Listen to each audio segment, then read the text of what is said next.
At this point, I am going to open up the floor for questions from you all. I would like to give you some suggested topics so that we can stay on the topic. Athletic training education programs, the role of the physical therapist in sports fitness and exercise, minorities and females in athletic training, performance enhancement, strength and conditioning, and personal training, pros and cons of high school, university, and community college athletic training room settings, working within the urban population and neighborhood, breaking into professional sports, physical education in California, what does the future hold? Teaching dynamics on the high school, college, and university level, clinical setting versus traditional athletic training setting, balancing work and motherhood, and I must say that there are panelists who are fathers who have children as well, and they equally have the responsibility and the challenge of balancing family with their careers. Salaries, what's in it for you?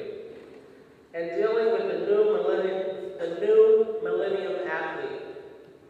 So at this point, if you have questions, then you can select a particular panelist that you would like to defer the question to. You come down here. If you have questions, you might want to come down a little lower.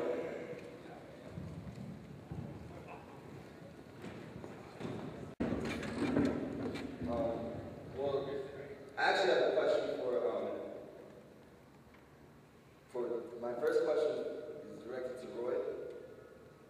I know that you're the athletic director at Rio Hondo.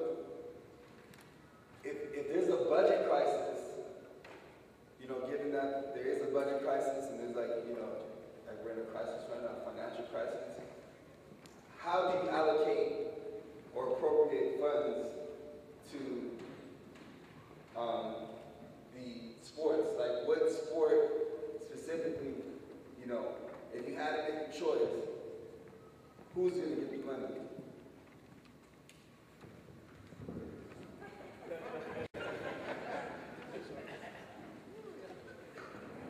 Hopefully you don't have to make that choice. If you have, properly promoted your programs are practicing success throughout them, and they're meeting the need of the community, you won't have to make that choice. But if there is a program that's not meeting the need, whether it be an athletic program or just a course that you're offering, that students aren't enrolling in, that students don't have an interest for, then that's where the need is met. I mean, I see you're wearing a wrestling shirt and a wrestling sweatshirt. Wrestling is taking a hit throughout the state and community colleges. East LA, Rio Hondo, and a few others are the ones that wrestle. It seems to be the one that takes the hit. But I think if you can sell your programs and if your administration backs up what you're doing, you won't have to make that choice. But everybody's got to be fiscally sound right now, definitely. I hope I answered your question. I'd like to ask a question to Tim, Junior, and Chris. How has your CSCS enhanced your athletic training over the years? I used my CSCS to actually get me in the door here at Dominguez. I was certified in '97, around the same time I graduated college. So I used that as an entry-level position to get in Dominguez. I knew I wanted to stay here. I liked the demographics, I liked the sports, I liked all the coaches. I saw myself staying in this area. I own a home in Manhattan Beach. It's a short trip. So I always tell people, get as many degrees as possible. And Scott Cheatham's not here right now, but he used to call it alphabet soup at the end of your name. So the more letters you get, the better it's going to be, the more marketable you're going to be. I don't necessarily see jobs in the paper for CSCS, but it's who you know, what you know. We have a wrestler here. If he chose to go into this field and he becomes CSCS, he's more likely to be hired by Rory.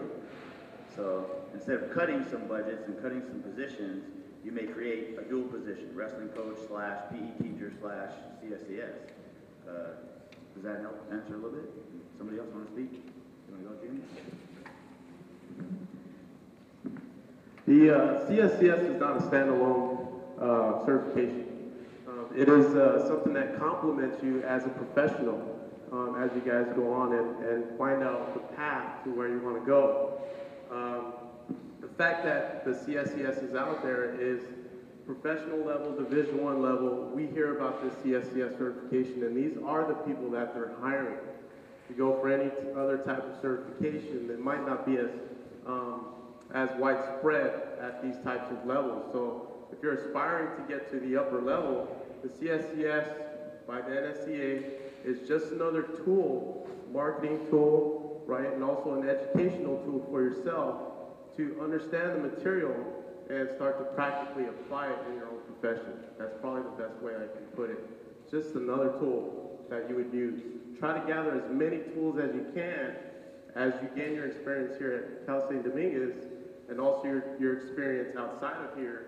Gain as many tools as you can. The more tools you have, the better mechanic you could be to take out your athletes, whatever level they're in, whatever sport they're playing, whatever they're doing. They're fighter, firefighter, law enforcement official, not just an athlete. CSCS is another great tool.